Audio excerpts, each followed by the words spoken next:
pasitikti saulės, net neprisimerkus į beribę šviesą, veidus įmerkus. O mes, kurie palikom, mums nevalia jų verkti.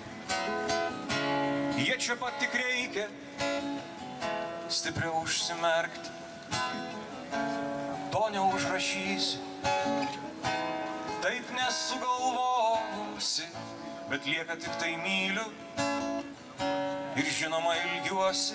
Ir aišku, šiandien mes matyt turėtume džiaugtis ne tik, kad pagerbėm dar kartą Vytautą ir primenam tą Brodo istoriją ir tą laikotarpį ir tą kartą, kuri tikrai Vilniui daug ką reiškia.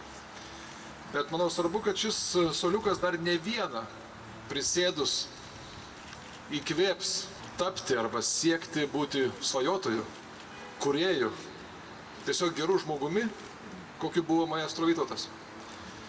Suoliukas yra skirtas Vytauto Kernagio kūrybinio kelio pradžiai įamžinti, bet tuo pačiu jisai skirtas yra visiems Brodo vaikams.